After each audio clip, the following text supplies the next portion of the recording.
Good day, everyone. Good day, young students. And as I promised, I will deliver to you the lesson number 4, Islam, by video record.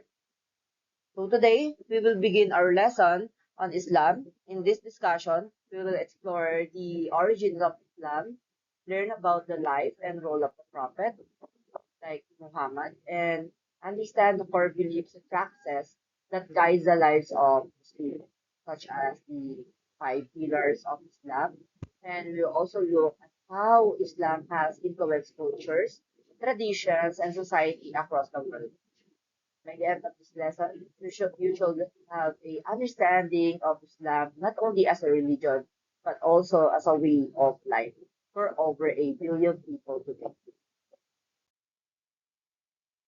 So since we follow learning competency uh, provided by the Department of Education, so you need to at least read. So one of the tasks or one of the activity that you need to do is you need to read the opening lines of Quran, probably from an English version. But I provided I provide here the sample of Quran opening lines. Na nakuha ko in YouTube. So let's try to watch this video. بسم الله الرحمن الرحيم الحمد لله رب العالمين الرحمن الرحيم مالك يوم الدين إياك نعبد وإياك نستعين اهدنا الصراط المستقيم صراط الذين أنعمت عليهم غير المغضوب عليهم ولا الضالين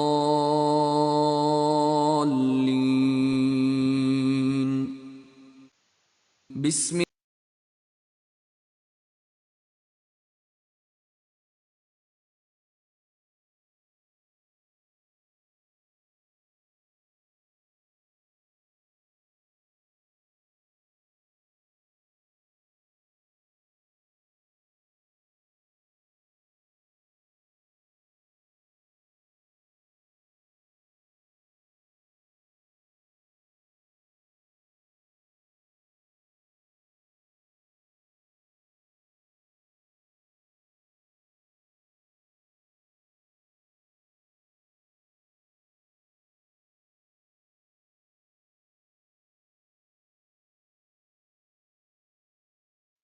Yeah. So that's how they uh, deliver the prayer, the opening lines of Quran. So let's now read the, the lines from the Quran.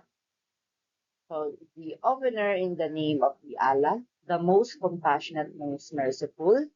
All praise is for Allah, Lord of all worlds. The most compassionate, most merciful, Master of the day of judgment. You alone we worship, and you alone we ask for help. Guide us along the straight path and the path those you have blessed, not those you are displeased with, or those who are astray. So ito ay mga unang talata mula sa Quran na tinatawag na the opener or the Al-Fatiha, na ipinapakita nito ang pananampalatayang Islam na si Allah lamang ang dapat sambahin at siya lamang ang dapat hingan ng tulong. So nais din ng Muslim na patnubayan sila sa tuwid na daan. Okay? Straight path kanina na nabanggit. Ang daang tinatahak, ang straight path ito ay ang dahang tinatahak ng mga pinagpala, iwasan ng landas ng mga naligaw o nasusuklaman ng Diyos. I have also here a sample video that give us an idea what is Al-Fatiha is. So, ano yung mga nakapaloob dun sa prayer na. So, let's watch this video.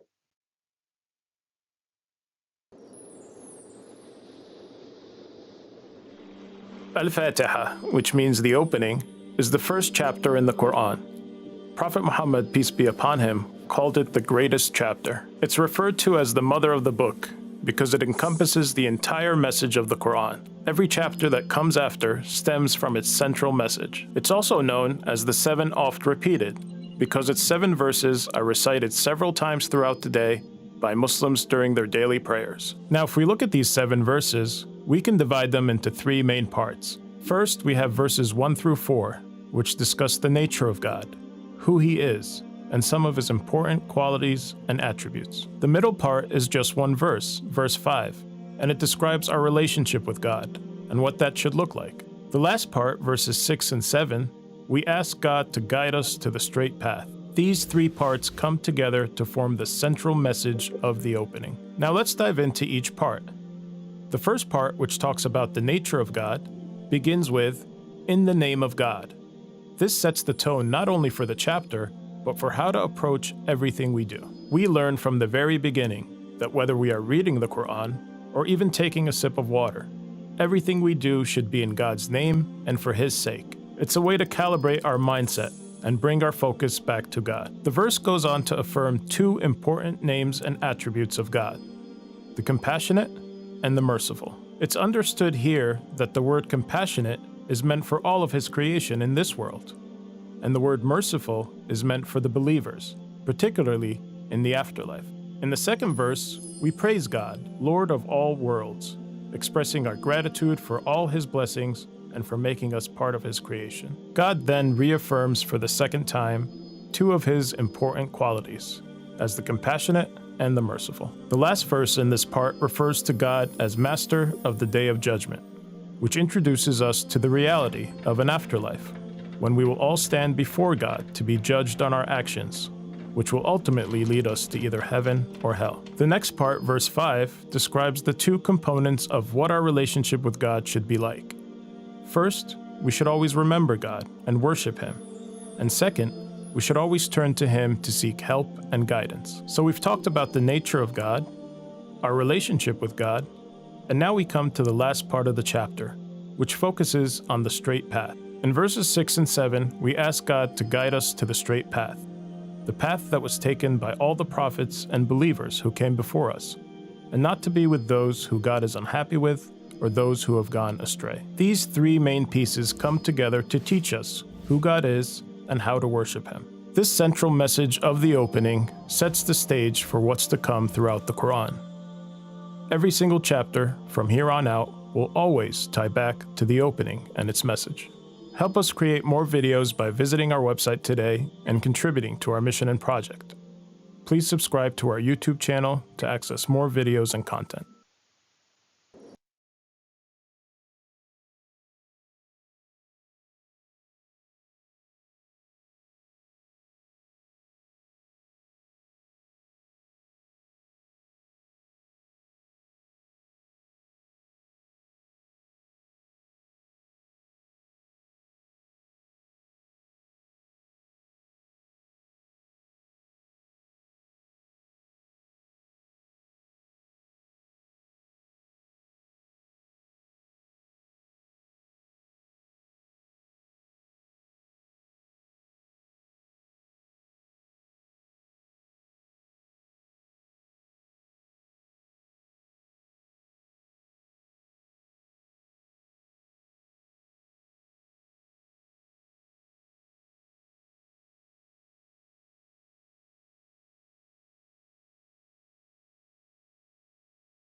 So now, based on the video, so um, we observe and it gives us an idea what is God Allies all about and how those believers uh,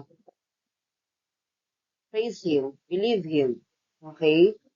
And then next, aside in reciting first line of or the opening prayer of Islam. So you need to tell the life and times of Prophet Muhammad.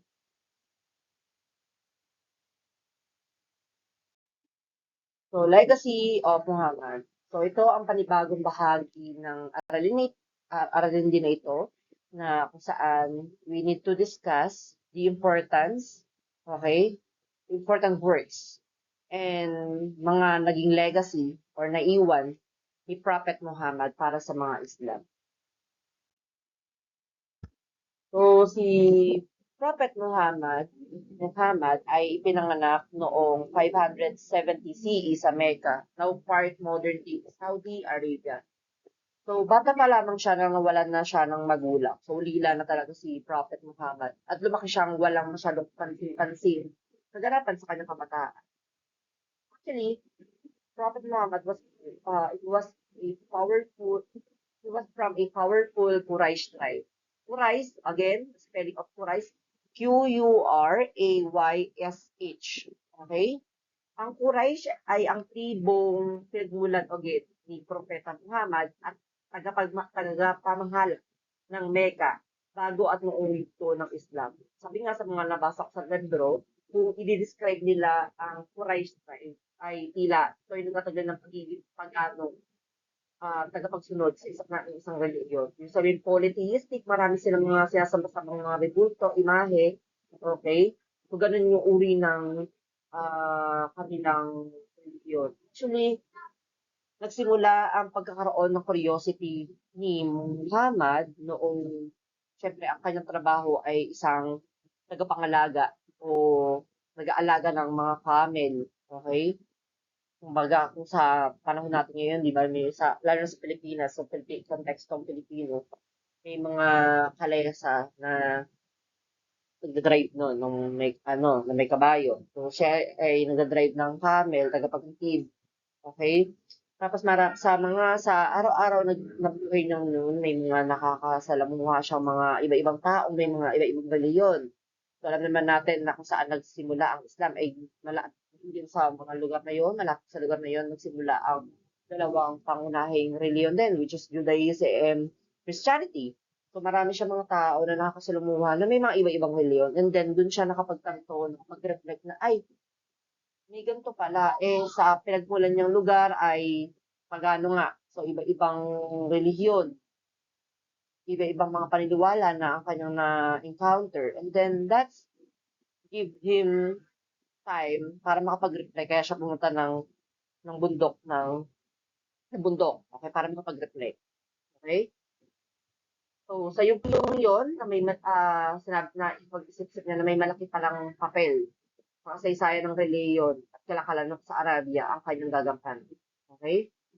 So, Propeta Muhammad ay isinilang mula sa pamilyang Banu Hashim. Okay? Isang kilalang sangay o clan sa Quraysh. Okay? Noong una, karamihan sa Quraysh ay tumututol at lumaban sa mensahe ni Muhammad.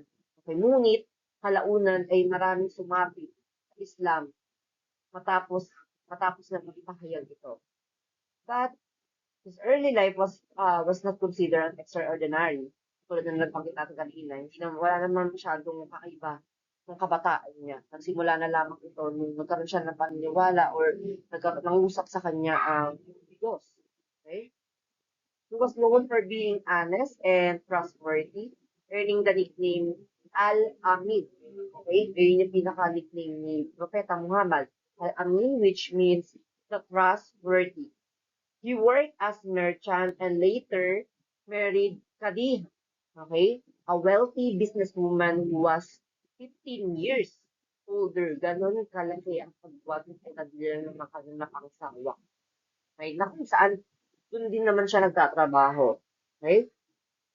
Again, Khadija was she was not only his wife, he was not only his wife, but also his first supporter in his spiritual mission. Kaya nga si Khadija rin yung una nagpa-convert dun sa relihiyong in-establish ni Propeta Muhammad.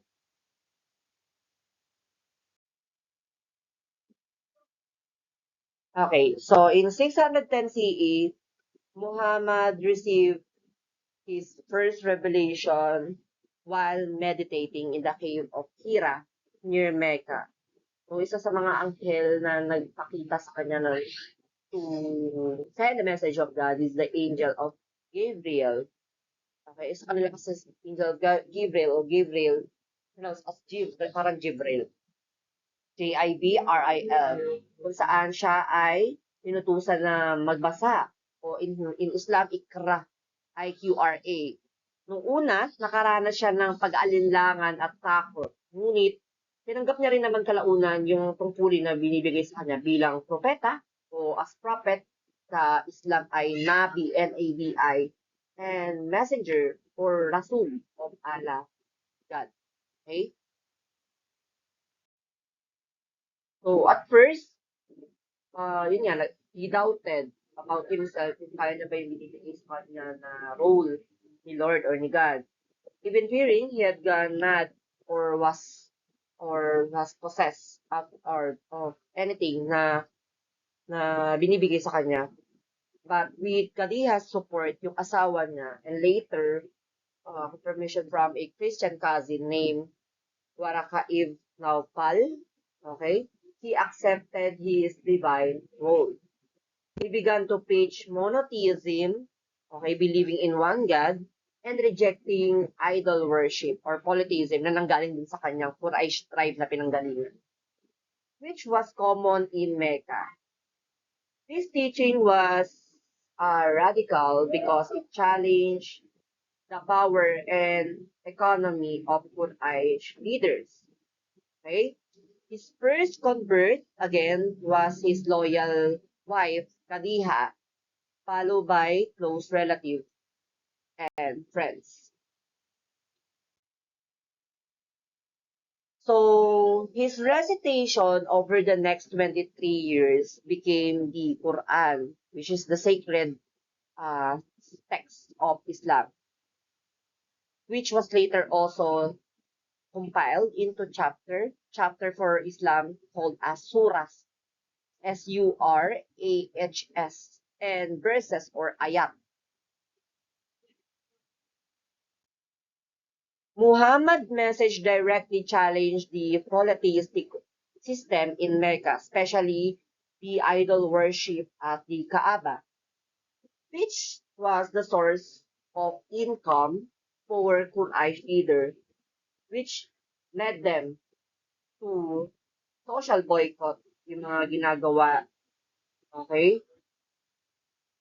Economic sanction, and then torture and abuse of followers despite of belonging to the Quraysh tribe himself.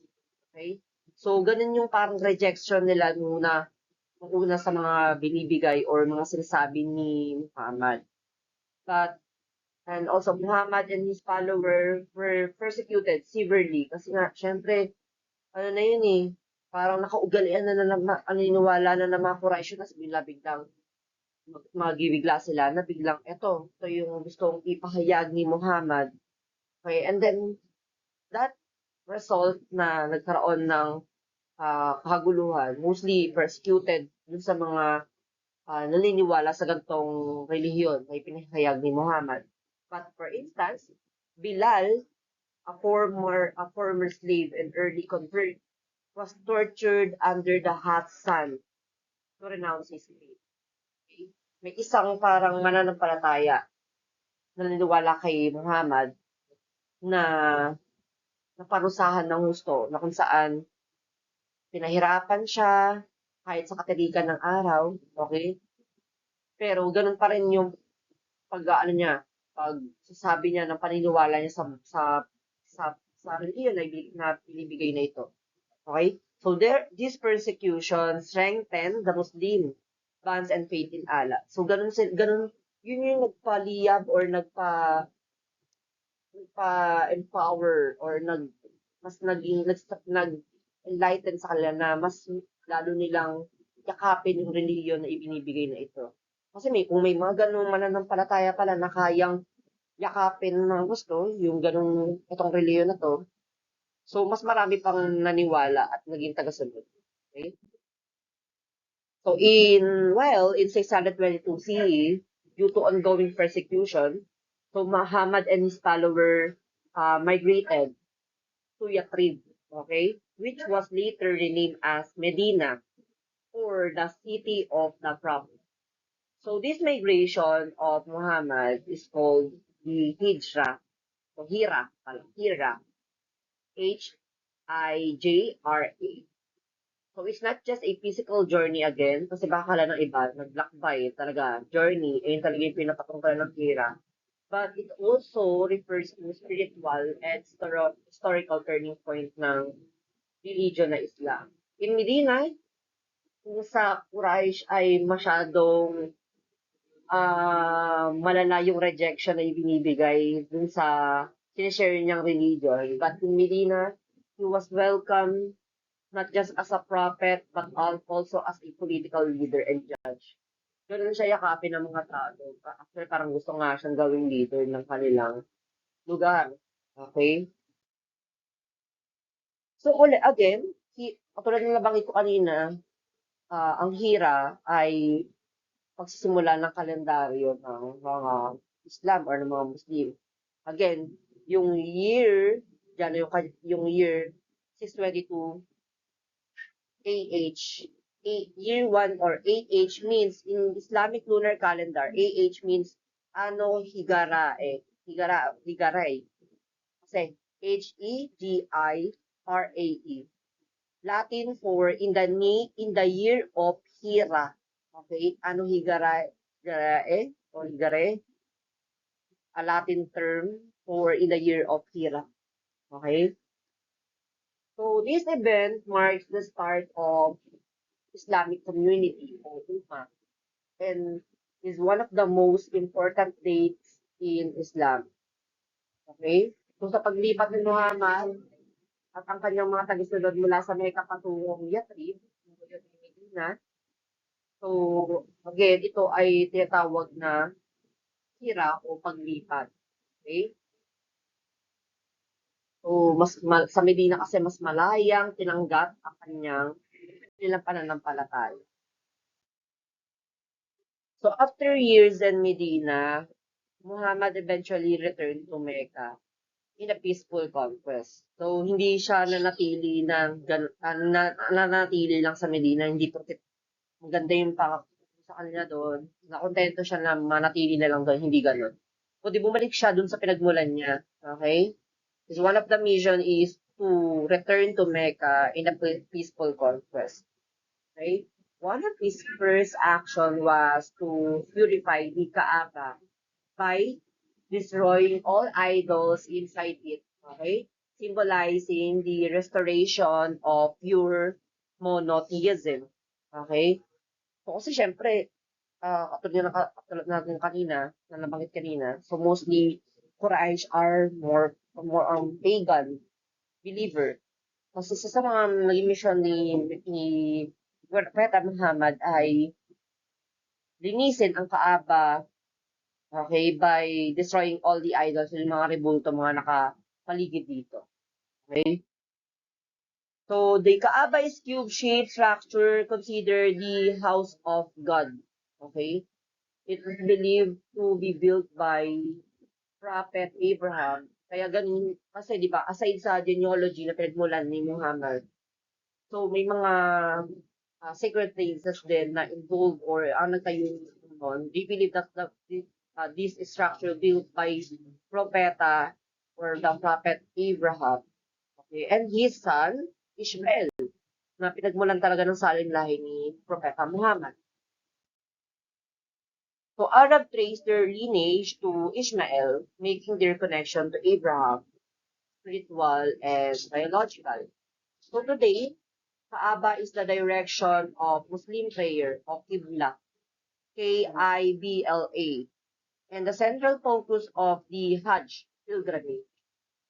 So later, I will elaborate the explanation regarding the Kaaba. Islam teaches that many prophets were sent by God to different peoples over time. This include Abraham, okay, which is yung pinagmulan ng lahi ng iba-ibang reliyon, specifically Abrahamic religion like Judaism, Christianity, and yun, yung din-discuss natin yun, which is Islam. Kay doon, kay Musa, or sa atin, si Moises. And then Isa, or Jesus Christ. Yun yung mga pinaniniwalaan nilang propeta. However, Muhammad considered as the seal of the prophet, or yung sinabi nga on our discussion to the final prophet. So he is the last and the final prophet. So his teaching are seen as a completion and correction of previous revelation, tulad ng mga na pinaniniwalaan sa Judaism and Christianity. Okay?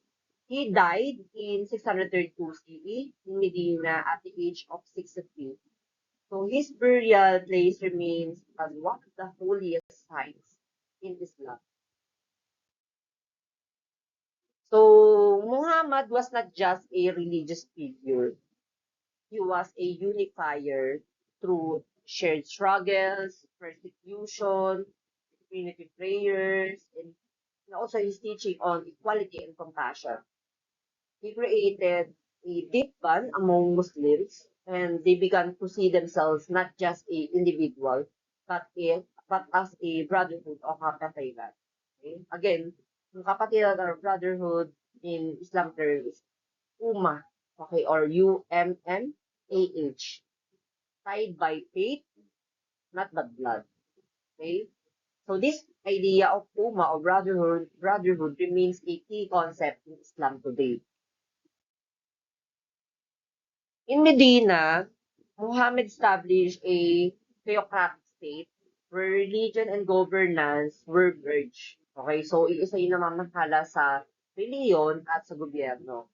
So Islam guided by personal behavior, worship, family life, social justice, and political leadership. This is why Islam is not just a religion, but a way of life or deen. It offers law or yung batas sa kanila is Sharia, and values that govern how Muslims interact with God, self, and society.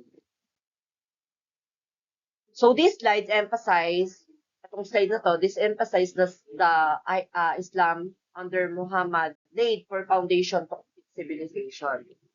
So ano po ba yung mga nakapaloob na makapagpatunay that there is a civilization na shared din ni Muhammad. So number one is the Sharia, okay, or which is the law or yung batas, the government structure, the educational and judicial system, the core belief that ties all these together na nag-result to Shahada.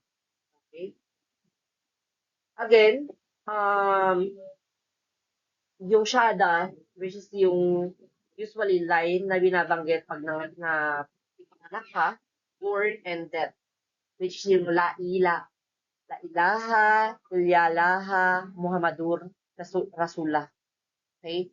La ilaha illallah Muhammadur Rasulullah, which means there is no God but Allah, and Muhammad is his messenger. Okay? So next, you need to also to explain the core teaching of Islam. There is only one God, and Muhammad is the final and greatest messenger. So let's start with foundation of Islam. So Islam is the second largest in the world after Christianity, with over 1.9 billion followers globally. But in terms sa tagal, we can say na Islam is yung pinakabunso sa lahat ng reliyon. Okay? Pinaka-late na-establish na reliyon. Okay? Pero ganun na lang siya kadami o ganun na lang din siya kabilis nung dumami yung tagasunod niya. Okay? Okay. So the word Islam means submission or surrender. So this reflects the core idea of religion. So a Muslim is someone who submits their entire life to the will of Allah. So Allah is the Arabic word for God. Again, we are Judaism, Christianity, and Islam pertaining to one God. Okay, they have different names, but they are pertaining to one specific God. Okay, Yahweh, Allah, God, Lord God. Okay, so ang pinapatunayan lang din natin dito ay isang Diyos. It's not different God from the one who worship in Judaism or Christianity. In fact, Muslim believes in the same monotheistic God as those religions, tracing back to Abraham. Okay? So the foundation of Islam is this complete surrender. So not only through prayer, but through actions, thoughts, intentions, and values.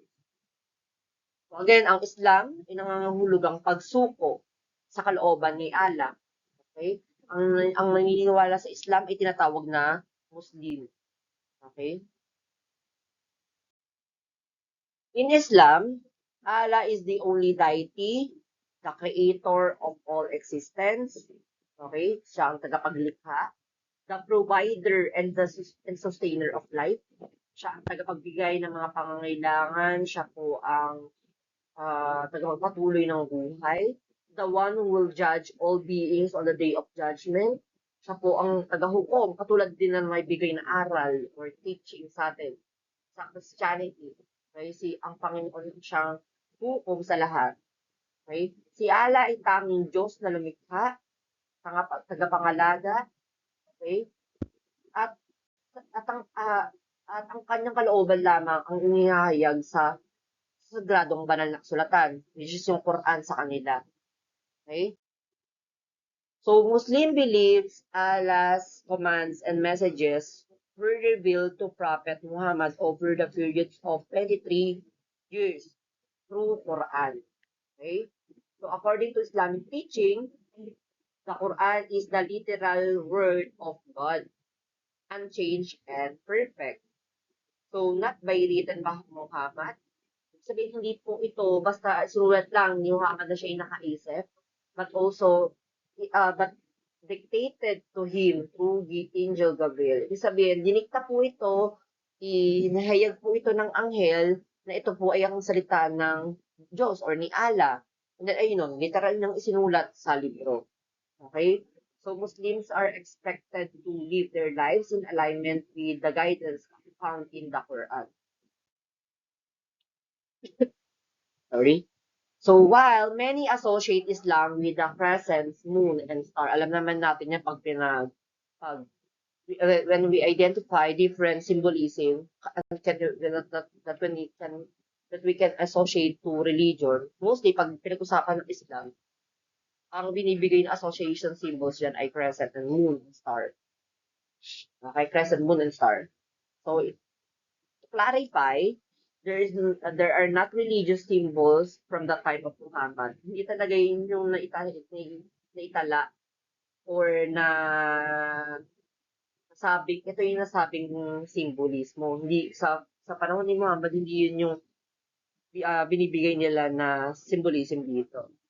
So this symbolism became popular later during the Ottoman Empire. Okay, kaya mapapansin nyo, mostly ng mga Muslim country, nung period na yan, ay ang binigay na simbolismo sa Islam ay crescent, moon, and star. Kaya mapapansin niyo sa mga bansa na ang flag ay like Turkey and Pakistan. So, ang ginamit nila na symbolism is crescent, moon, and star, okay, on their flags. So, madalas, ito yung ginagamit na simbolismo, yung buwan at bituin, bilang representasyon ng Islam, bagamat walang banal na kahulugan dito. So, again, when we talk about prophet, when we talk about founder, so alam na natin si Prophet Muhammad yan. So again, ulitin lang natin, when we talk about the meaning of Islam, this means surrender. Okay, surrendering to the will or sa kalooban ng Panginoon na si Allah. Okay? So the center belief or the central belief for Islam known as the Shahada, okay? S-H-A-H-A-D-A.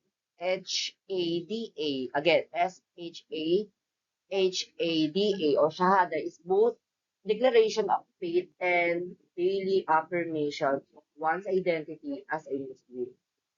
Okay? Again, katulad na nabanggit ko kanina, ang ibig sabihin nun is there is no God but Allah and Muhammad is His messenger. So these statements confirm that the oneness of God, okay, and the finality of Muhammad as a prophet. Okay? So, ang sentrong paniniwala na ito, again, na nangangahulugan, sinasabi, walang ibang Diyos kundi si Allah at si Muhammad ang kanyang sugo. So, this emphasizes the shared roots of Islam with Judaism and Christianity, often called as Abrahamic religion. So, again, Muslim recognize Adam, okay, as the first human and prophet. They also recognize Noah, Abraham, syempre alam natin, wala na lahi, Musa and Isa. They all as a prophets but not divine. Okay? In the Quran, so Jesus or Isa is highly respected but not worshipped. He's considered as a prophet born of the Virgin Mary or Maryam in Islam and given a holy book or gospel or Injil sa Islam. So in Islam sees itself as a continuation and completion of early monotheistic tradition. So when we talk about sacred places and days or yung mga araw ng ginugunita, so the Kaaba is now known as sacred places. Pag describe siya, these are a cube-shaped structure in the Masjid al-Haram mosque in Mecca or in Saudi Arabia particularly. It's considered as the house of God. So while ang isa rin sa basis ng pagdadasal or direction ng pagdadasal ng mga Islam, dapat nakaharap sila kung saan yung direction ng Kaaba. Okay? So, direction of prayer of Qibla for Muslim around the world. Okay?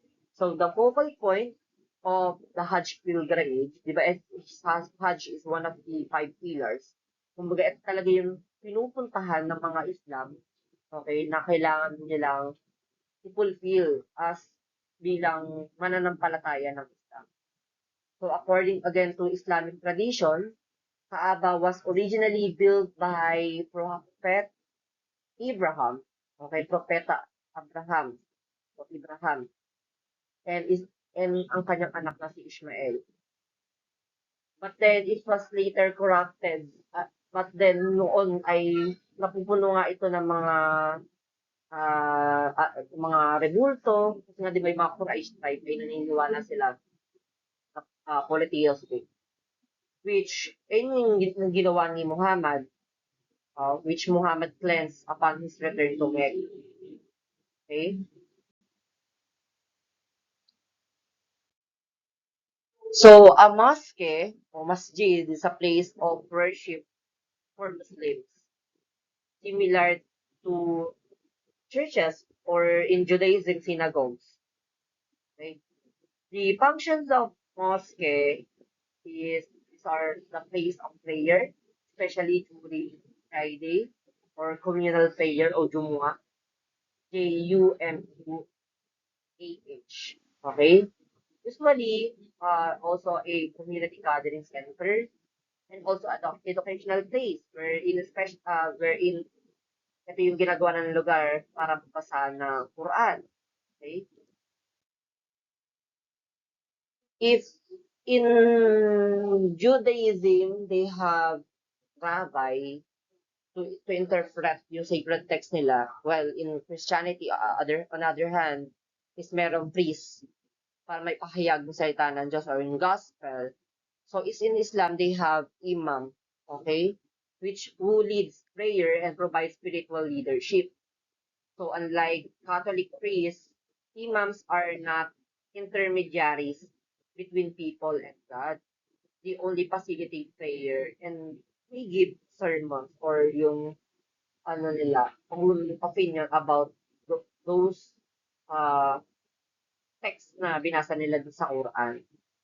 So mosque kung mapapansin nyo, mosque may range from large or neat buildings to simple community spaces. May malaki, may maliliit. Okay? Pero isa lang naman yung function nun. Okay? Which is yung place para sa pagdadasal, para sa pagbabasa ng sacred text nila, for community gathering. So, speaking of sacred texts, again, before muna tayo pala magtuloy. So, I have here, may na pala. So, yung pagpatuloy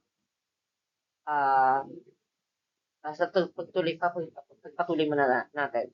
So, when we say sacred text or yung Quran, okay, so over 23 years, Quran, which is holy book for Muslims, then was revealed in stages to Prophet Muhammad. So, Muslim regards to Quranic revelation as Allah's sacred words to correct any errors found in Old and New Testament. So Allah revealed the Quran to Muhammad in Arabic. Some of its fragments date back as early as 8 and possibly even the 7th century. Then, however, so the oldest existing copy of the Quran, full text is from the 9th century, and its early form are known to have existed. So Muslims believe that the current version was written by the Caliph Uthman, okay, shortly after the Prophet's death. So, when it comes to content and translation, Quran is composed of 114 chapters, except one. All of the chapters, except one, all of the chapters begin with the phrase, Bismillahir Rahmanir Rahim. Again, Bismillahir Rahmanir Rahim, meaning in the name of the Allah, the most merciful and the most kind. Like yung dun sa may opening prayer, di ba? Sabi, the most compassionate and the most merciful God. Okay? So it reminds Muslims how they must start their every action. So the Quran, Surah Baqarah, or yung chapter dun about cow, is the longest chapter with 286 verses. Ganun siya kahaba. While the Surah Al-Kawthir, o about the abundance, is the shortest with the 3 verses. Okay? While the arrangement of the chapters, okay, is for the surah, that doesn't necessarily follow the chronology of the revelation. Hindi siya ganun. But, pero, iba kasi.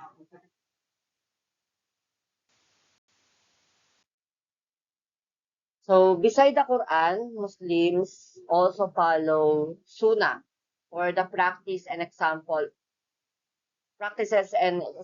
of the Prophet Muhammad.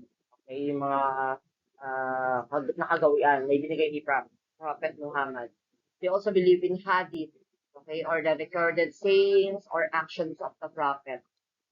So the hadith is the collections are second in the importance to the Quran. Okay, aside sa Quran, so they have the hadith collection na kung ano yung mga nabahagi ni Prophet Muhammad na aral. Okay? Pero ang pinaka-importante pa rin sa kanila is the Quran. These texts help Islams or Muslims to interpret and apply Islamic teaching in their daily lives. Okay? But not all hadiths are accepted equally. Scholars classify them as sahih, S-A-H-I-H, or authentic. Tinignan ito ng mga scholar as makatotohanan, and daif or DAIF, or weak statement or weak teaching. Okay? Then some of the hadiths are meron siyang impression na fabricated. Okay? While the Quran commands Muslim to pray. Hadiths explain how to perform each prayer. Okay? Ibig sabihin, um, if if ang nakalagay sa Quran is inutusan sila na magdasal, ang ina-explain naman in hadith on how to perform this prayer na nabanggit. Okay? So, actually, hadith has two types. The sacred, these are sacred sayings from Allah quoted by Muhammad that are not found in Quran. Well, meron din the prophetic. These are the wise sayings from the Prophet Muhammad himself. So, ganun siya kalawak. Okay? Okay, so we have also explanation or discussion regarding basic articles of faith. But then before that, so we have here, yeah, we have here, we have here secret code. Okay, na gagamit nyo for our quiz or written assessment for Islam. Okay, so those students who have this copy of code will have +3 on our quiz. So this, to check lang if you really watching this video. Okay, so let's continue. So this slide really emphasize Tawhid or yung God or yung paniniwala nila sa Diyos. Okay? The belief in the oneness of God, which is the core Islamic belief. So Allah is not name, but an Arabic term that means the God. Okay? So yun po yung katawagan sa Diyos sa kanilang terminolohiya. Di po siya yung pinakapangalan. Okay? Muslim must also believe in Muhammad as the final prophet. So, faith in Allah and following the example of Muhammad are inseparable. Hindi po yun mapaghihiwalay. Okay? Again, is in Islamic teaching, Allah is beyond human comprehension. So, He has no partners, no children, and hindi siya may papantay sa mga tao mismo or sa kaninuman. So this belief is expressed in Shahada or the first pillar. There is, again, yung katulad na banggit kanina na there is no God but Allah and Muhammad is His messenger. So let's talk about basic articles of faith. So the 6 basic articles of Islamic faith that shape Muslims' way of life. First, the belief in Allah as one and only God. If one wishes to be Muslims, it's enough to profess that faith before two Muslims witness, okay, that there is no God but God, Allah, o la ilaha illallah, and that Muhammad is the messenger of Allah. It is expected of them to repeat this statement at the beginning of their prayers to remind themselves of the oneness of Allah continuously. So the Muslims also believe that Allah is the creator of all things. Okay, siya yung tagapaglikha ng lahat. Omniscient or all-knowing and omnipotent or all-powerful o makapangyarihan sa lahat. May likha, may alam ng lahat, makapangyarihan sa lahat. Okay? Next is the belief in angels o malaika. In the Muslim religion, it's believed that angels or malaika were created before humans follow Allah's orders and communicate with humans. So Muslims believe that angels, like all other creatures, were created by God. So in Islamic belief, angels communicate messages from Allah to humanity and they have the following qualities or ito yung mga katangian ng pag-ibig. They are made from light. Okay? They have no free will. They tell Allah about the behavior of humans. They are limitless and they are invisible. But then, however, these angels reveal themselves to humans on special occasions. Next is the belief in holy books or kutub. Another central belief of Muslim is that God revealed scriptures to his messengers that they eventually shared to the world as the word of God. So one holy scriptures that they follow is the Quran. So all Muslims aim to memorize its content through their daily prayers and memorial beliefs, including the birth of newborn, deaths of loved ones, and weddings. The Quran is also the primary basis of duties and ways of worship of Muslims. Along with it are the Sunnah and the Hadith na nabanggit natin kanina. Okay? Isa yun sa mga babbasahin. But, ang matatawag nga lang nila na holy book is Quran. Okay? But, Sunnah and Hadith serve as secondary sacred text. Okay? Next is the belief in the prophet or Nubuwah. Aside from upholding their creed, stating that there is no other God but Allah, wherein there is another connecting statement that always follow. And it says that, and Muhammad is his prophet. Meaning, the follower of Islam believe that God sends prophets or messengers to tell humans his word. They believe that Muhammad is the last and final prophet of God that brought Islam to humankind. Other important prophets in Muslim religions are Abraham, Musa or Moises, Dawood or David, and Isa or Jesus Christ. Okay? Next is belief in the day of judgment or Akhirah. Okay? Akhirah. Akhirah. Okay, in Muslim, the term akhirah refers to the life after death. They believe that the soul may die except with God's permissions at predestined time. So in Quran, verse 3 to 145.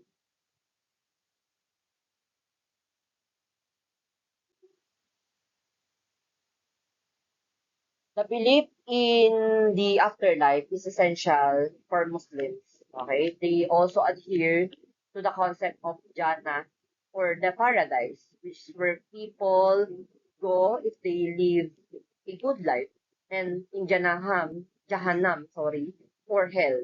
Right? So they also believe in the concept of heaven and hell, where people go if they did otherwise or yung gumawa silang hindi mabuti. But Muslims also, if hindi mo sila pupunta in Jannah or Jahannam, it is believed that their souls go to Barzakh. Okay, it's a place that divides the living from dead and is where souls wait for the day of judgment. Ito po yung in Christianity, they believe, or specifically in Catholicism, they believe in um purgatory. Okay, so that is Barzakh. Okay, during the day of judgment, Allah judge the souls. Okay, Muslims have to accept the consequences of how they live their mortal lives. And we believe in predestinations or Al-Qadar. Alqadr. Okay? So predestination is the idea that Allah fully knows everything and already has decided everything that will happen. Sabihin meron na tayong ating kapalaran. Okay? So Muslims call this Al-Qadar. In Hadith, Ali or the cousins and son-in-law of Prophet Muhammad talks about it. Okay? That there is not one among you has not been allotted his seat in paradise or hell. Okay? They said that Allah's messenger, then why should we perform good deeds?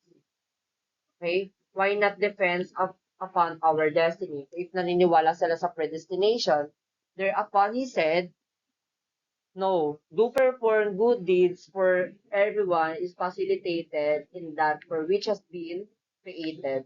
Okay? Actually, nakalagay nga doon sa Quran about Al-Qadar, the Lord has created and balanced all things and has fixed their destinies and guided them. So, according to Quran, chapter 87, verse 2. Okay? Sabihin na nakapagpatunay na ang mga tao talaga, usually mga Islam people, na meron na talaga nakatakdang mangyayari sa kanila, okay, nakatadhana sa kanila.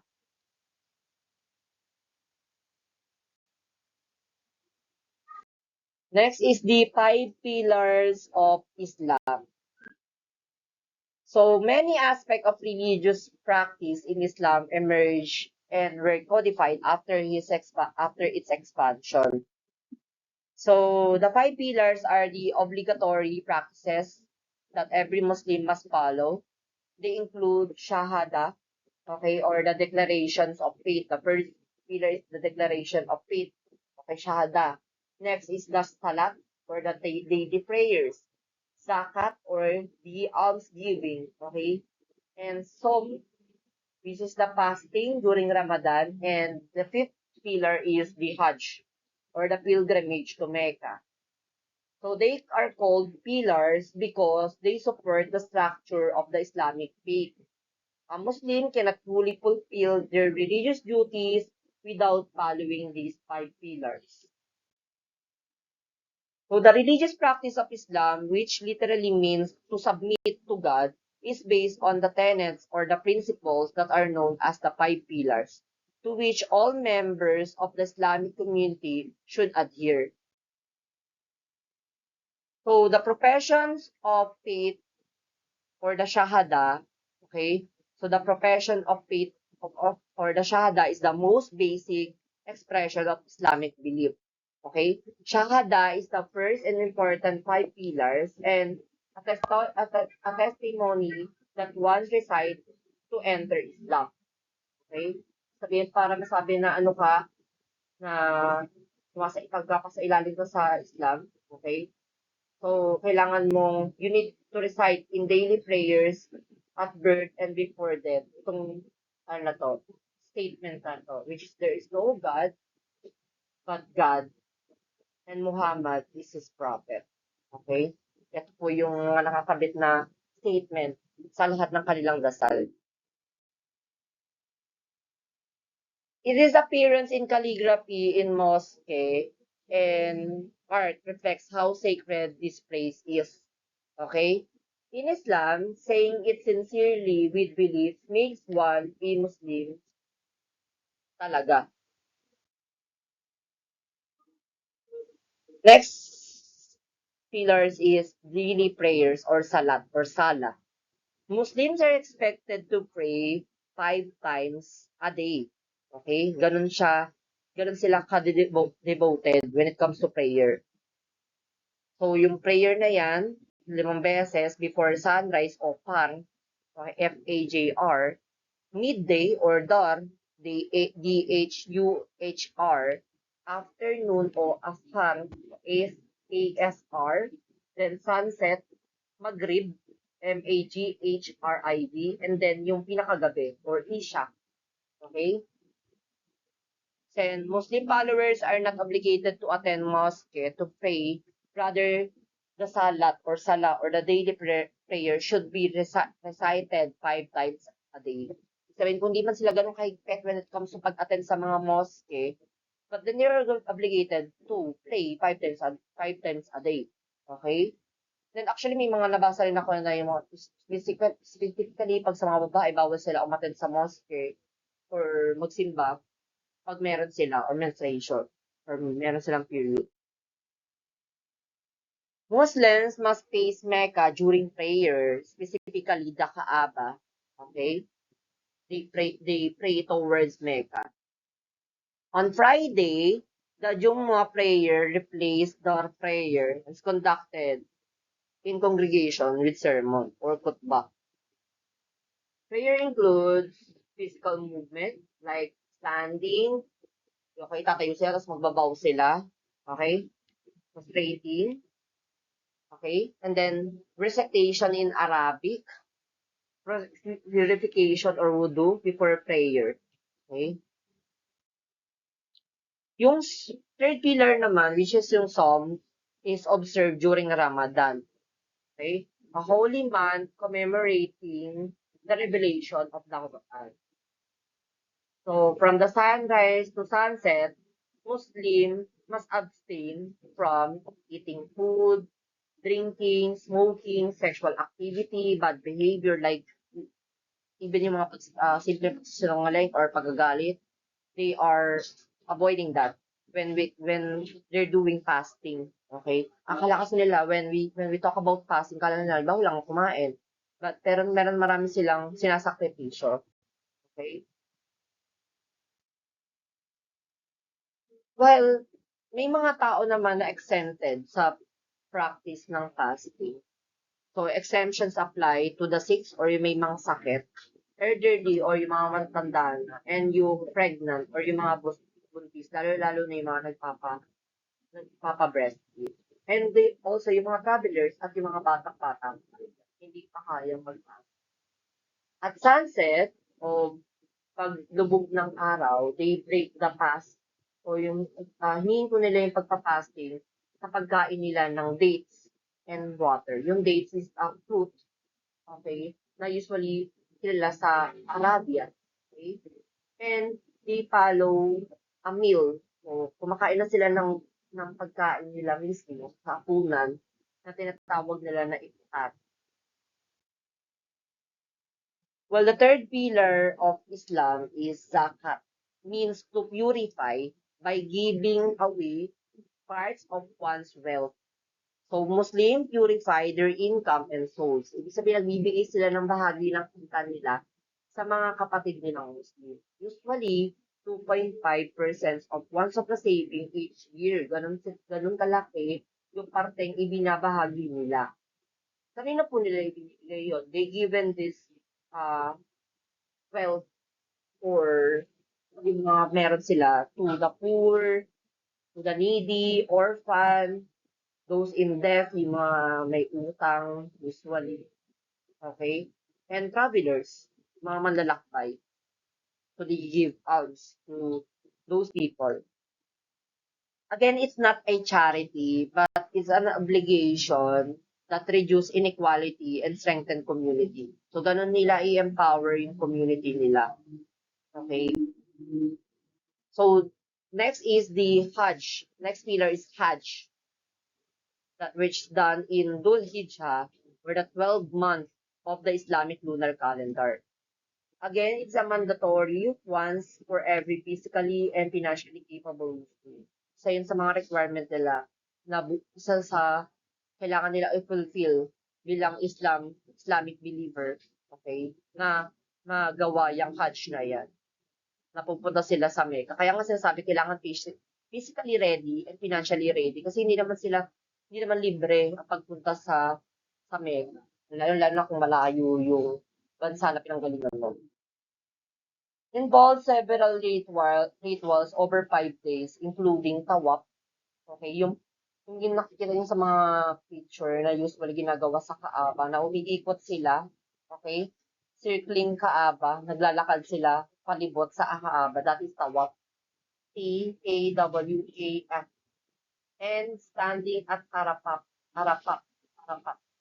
Okay? And stoning the devil and sacrificing an animal of Eid al-Adha. Okay? It is profound spiritual journey meant to bring believers closer to Allah and remind them of human equality and humility. Okay? When it comes to practitioners, so we have 3 major branches within Islam. Yung 85 to 90% of Muslim, they are Sunni, okay? Sunni Islam.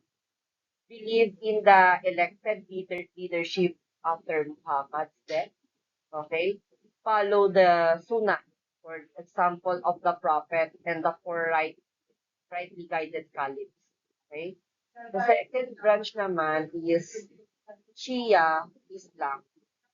Believe leadership should stay in the Prophet's family. Like yung ginawa dati, wherein yung si Ali, okay? Yung Muhammad, yung pinsan ni Muhammad and son-in-law. Son-in-law kasi napangasawa ng pinsan ni Muhammad, yung anak niya mismo. Okay, ganun sa kanila. As, yun, si Ali yung parang dineclare as rightful successor. Yun kasi paniniwala ng mga Shia. Okay, na dapat sa lineage lang ni Muhammad manggagaling yung leader. Okay? So, but then they have imams who are seen as spiritual and political leaders. Aside dun sa dapat manggagaling sa lineage lang nila. Yung third branch naman, which is yung Sufi, okay? These are the mystical branch wherein emphasize inner spiritual experience and love of God. They practice include dhikr o yung chanting, yung pagsamba na may tono na halos malang poetry. Okay, na may pag-ikot-ikot kapag sasayaw. Okay? So, despite, again, katulad lang din yan ng sa Judaism and Christianity, na may pagkakaiba nitong sekta, despite of theological differences, all three gods, or all three groups rather, believe in 5 pillars and Islamic core belief. Like yung paniniwala sa isang Diyos, which is si Allah, at naniniwala sila sa si Propeta Muhammad lamang ang pinakahuling sugo. Okay? So this slide, okay, explain the transition to social contemporary challenges that Muslims face today. Like, we include here the challenges and issues regarding gender roles, terrorism, Islamophobia. Okay? We can say na marami din silang kinakaharap na issue tulad ng ibang religiyon. So let's start with the role of woman in Islam. Okay? Regarding gender roles, this topic is diverse and sometimes controversial due to cultural differences, political interpretations, and changing global norms. Actually, sa Quran, malinaw na sinasabi na ang kababaihan sa lalakihan ay magkapantay when it comes sa pananampalataya, pagsamba, at nagtipalang pananampalataya. Sabi nga sa Quran says, whoever does righteous deeds, whether male or female, while being a believer does not enter paradise. According to Quran, chapter 4, verse 124. However, interpretation and practice may vary. Okay? In some societies, women have to access education. They have access to education first and leadership roles.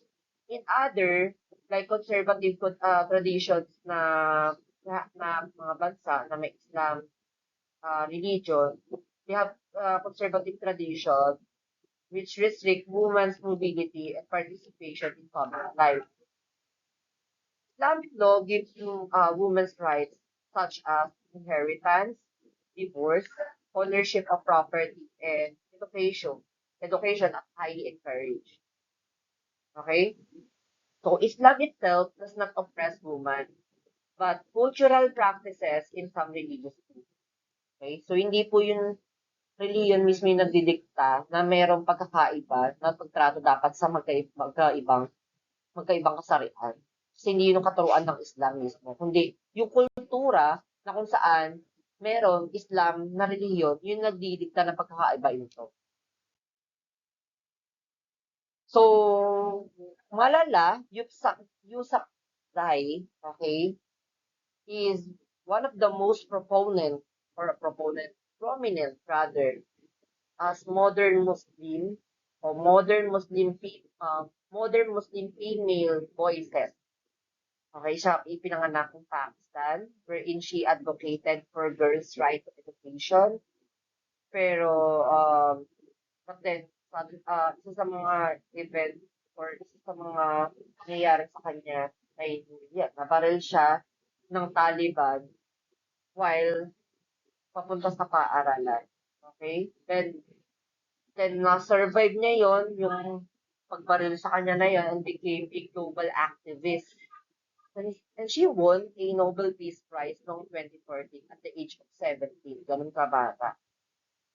She is a strong example that being Muslim and being an advocate for human rights and education are not contradictory. Okay, hindi sila magkasalita. Is that, in its essence, values knowledge for both men and women. So, terrorism. So, noong, as I give example here, this refers to 9/11 terrorist attack by extremist group Al-Qaeda, okay, which caused the death of nearly 3,000 people, a global wave of fear, war, and suspicions toward Muslim yung nagdulot ng kaganapan. Okay? Again, terrorism is not exclusive to Islam. Okay? The Quran strictly prohibits murder and violence against innocents.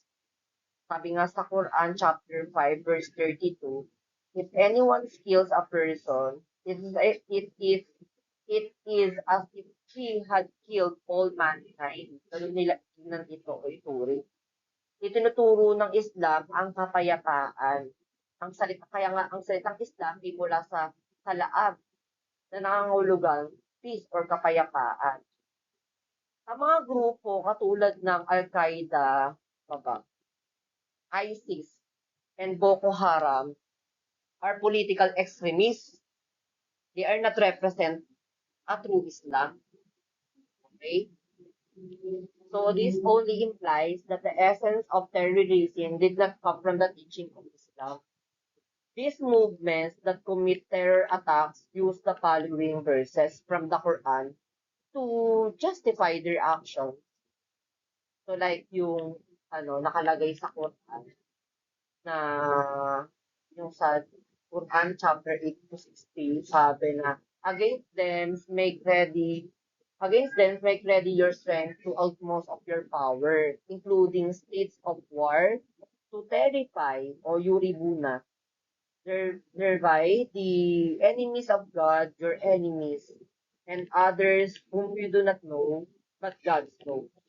Parang akala nila, yun yung ibig sabihin nun na pilit or ang hindi nananampalataya ay dapat kupilin. But when these months prohibited or for piety are overslaved the idolaters, wherever you find them, and take them, captivates or besiege them, and wait for them at every likely place. If they repent and fulfill their devotional obligations and pay zakat, then I let them go their way, for God is forgiving and kind. According to Surah chapter 9, verse 5. Okay? So these terror movements use the Islamic principles and teaching to justify their aggressive acts, put the entire Muslim population in danger and subject to discrimination. Kasi yun yung tingin like sila yung nagpa-practice or gumagawa ng terrorism, then therefore, ang tingin sa mga Islam is terrorista. Okay? Extremist ideology, ito yung pinaka-first mindset nila, which is extremist ideology. They refuse to tolerate differences, even among people of the same religion, may justify to violence or hatred in the name of religion. Following 9/11, so many Muslims around the world experience Islamophobia, or the fear or hatred towards Muslims.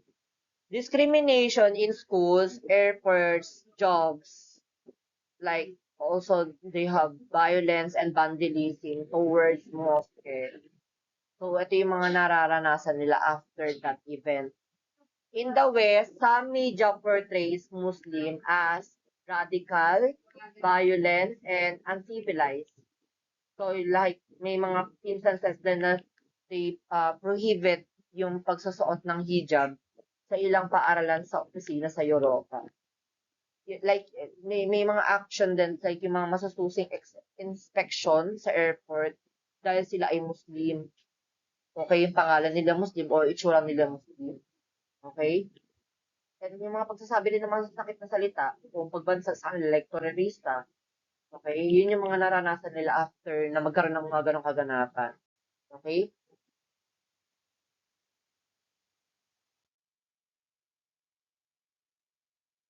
So, yun. So, yun lang yung discussion natin when it comes to Islam religion.